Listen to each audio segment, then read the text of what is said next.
welcome to Bogota. Took me some time to get here. Delayed my trip by about 18 days, which sucks. I was in jail for all that time in El Salvador. My first time in that country. I have some mixed feelings about it. I don't think I'll be returning. If I do, I'll probably be returning on better terms, with better preparation. But essentially, I was in El Salvador unexpectedly for 18 days because I was arrested at the airport and charged with illicit trafficking international, which is, in simpler terms, means they thought I was a drug trafficking narco. And yeah, kind of cool, kind of not cool. If you're into Pablo Escobar, El Chapo, Narcos on Netflix, it's cool because it's kind of the lifestyle, right? Having drugs smuggled through so that you could get it to other places where you could be sold for larger amounts of money. Obviously there's risks to it, and that's what makes it badass. In my case though, I only had about more or less 2 ounces of weed. Can't really traffic that, it's more on a consumption level, maybe for 2 people, maybe not for 1 person, but yeah, it's definitely not anything you can make money off of. Yeah, I was at the airport trying to get to my connecting flight from El Salvador to Costa Rica, which would then put me on my last leg of my trip to Bogota. But the thing about airports at El Salvador is that there's a security checkpoint almost everywhere in the airport. You can't get past any point without getting searched, essentially. If you have a connecting flight, there's gonna be baggage inspection at every gate. So you can't just hope that, okay, you got through from LAX or JFK or SFO or Oakland, where you can fly out with some weed, and hope that, you made it through TSA. And now all you gotta do is just navigate through your connecting gates, right? Where you've already passed through the security checkpoints in America. That's not the case in El Salvador. Every single gate you get to, you're gonna have to go through another security checkpoint. That's where they got me. Maybe I could have gotten away with it, honestly. There were a couple things that I realized the people working the security checkpoint overlooked that I could have probably taken advantage of, like my dirty laundry. They didn't really inspect that baggage, but I didn't think too much of it. I didn't even vacuum seal the bags of my weed. I just had them in triple Ziploc bags, and that was my mistake. I think had I taken some more precaution and even hid the bags a little better, I may have gotten away with it.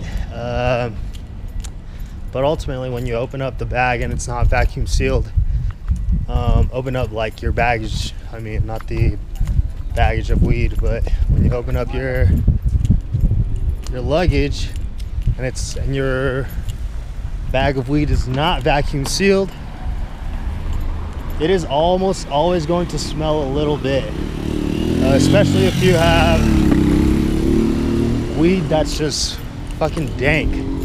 The dankness just fucking exits the fucking little Ziploc bags somehow.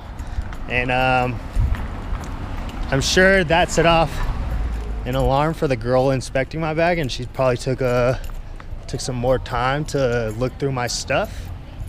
But when she did come across my Ziploc bag of weed, she had to call over some people, and at that point I was trying to negotiate with her. I was just telling her, look, just throw it away, I don't care, like just throw it away, like let's make less problems for you and me, you know, like there's gonna be work for you that you're gonna have to do, and I'm probably gonna have to do some work as well for this. She didn't listen. I asked her. She didn't want to cooperate with me, understandably, probably because people take their jobs really seriously there. I even tried negotiating with her. I was like, I'll pay you a little bit, like don't even trip, you know, like I'll make it worth your time, let's just move on from this. But that didn't work out as well. And then she went over, called some people over, and that's when I knew I was kind of fucked. I wasn't gonna get away from this. And then I was greeted by some husky, 5'10", glasses wearing guy with some necklace, like not a necklace or a chain, but like one of those dog chain necklaces. And there was a badge or like a ID at the end of it. Didn't say police or anything, or probably did. I just was a little bit panicking at the time and didn't read correctly. But this guy was tougher to talk to. He wasn't having any of my shit. I was trying to explain to him, hey man, like my grandma passed away last week, can you cut me some slack? My girlfriend, I'm supposed to connect with her, like please just let me get on the flight. Like I just got off my red eye, she's getting on her flight this morning. I have 12 hours before she arrives, and I gotta prep to pick her up at the airport. Please, like, just let me go, you know. She doesn't have any money. She doesn't know where the Airbnb is. Like, come on, man. Like, I'm sure you have a daughter, you have a wife, you would understand. You wouldn't want them stranded. And he didn't have any of it. He was like, that's not my problem. And I was like, fuck. That's right, man. It is not your problem. It's my problem. But I'm just hoping you'd be a little sympathetic, a little empathetic.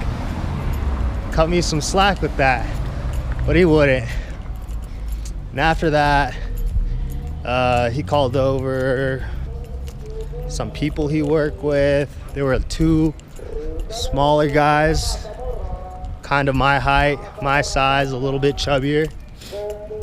One was around my age, maybe around 30, 35, and the other one was around 40, 45.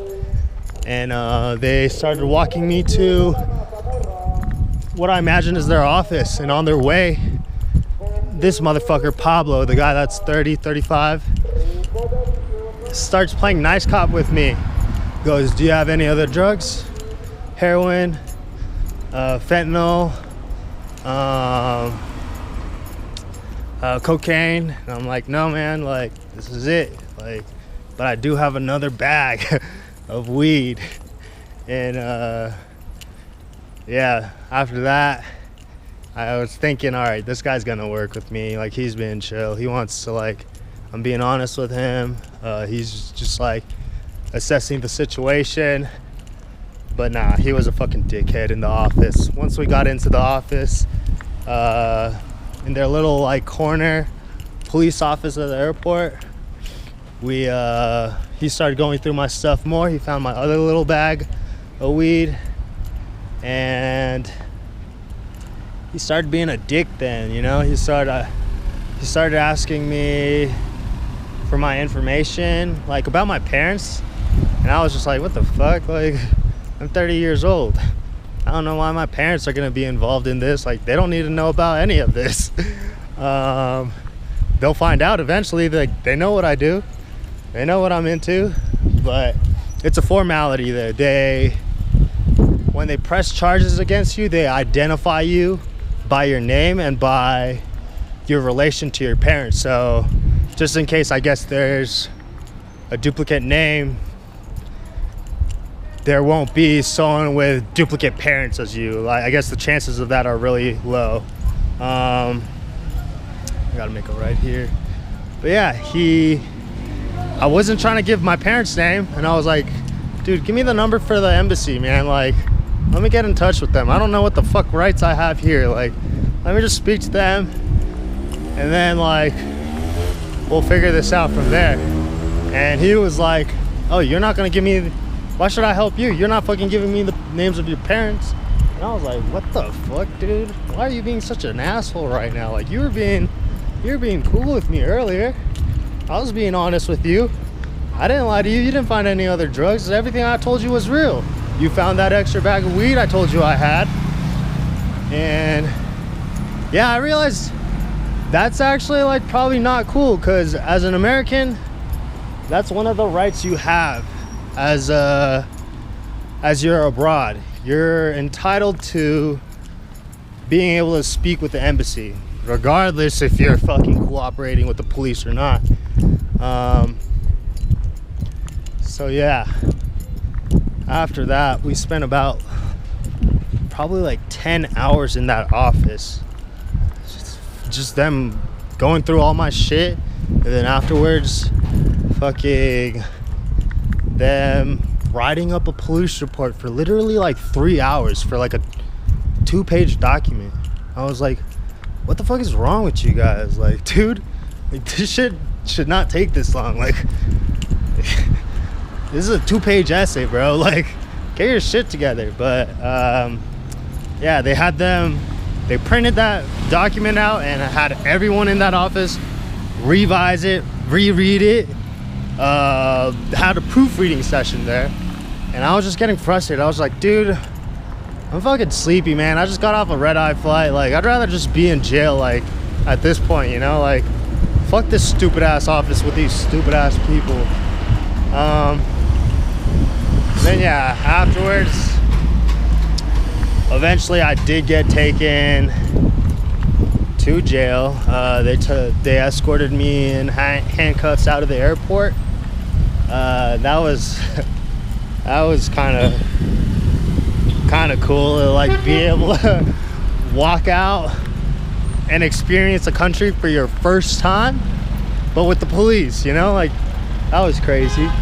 And yeah, afterwards I got in the back seat of their truck.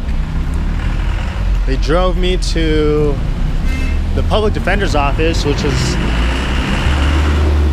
maybe something nice they did for me, actually. I don't think they needed to do that, but me being a foreigner, that helped me a lot, because I didn't know what I got into, what I had to do. And being at the public defender's office, the redheaded lawyer that was helping me out for the day, speaking English to me and kind of like taking in my info and letting me know like kind of what I could expect. She would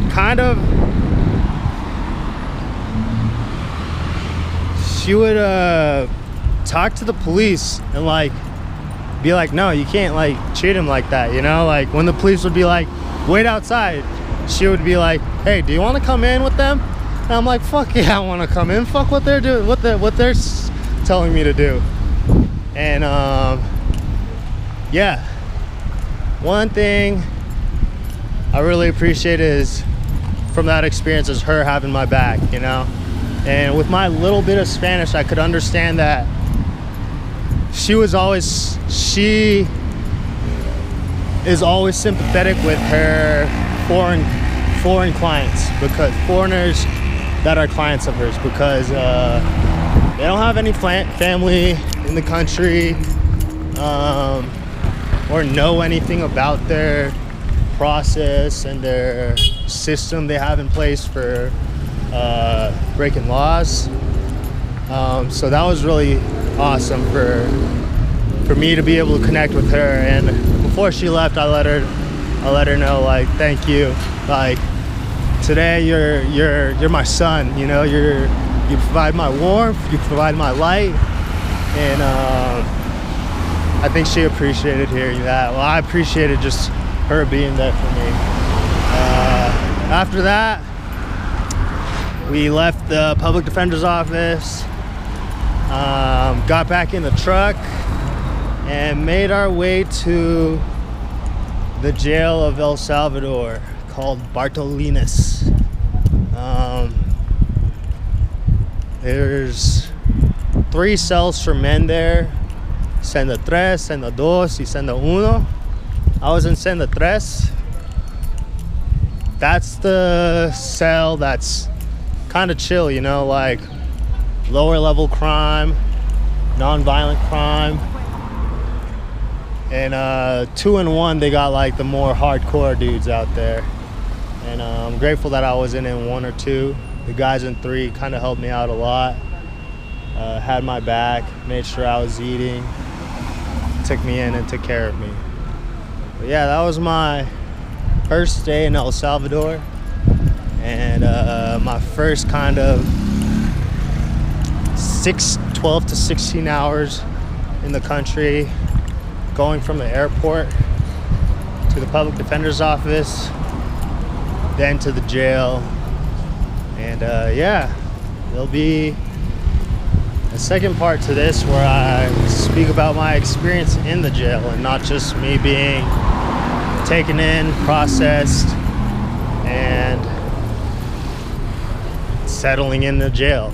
Oh, I also, last thing, once I got to Bartolinas, I was then processed and had my picture taken, my fingerprints taken, and all that stuff, all the good stuff. But stay tuned for the second part where, you know, I get to connect with the people, the actual people, right? Not just the fucking douchebag police or the public defender, which is not a douchebag, but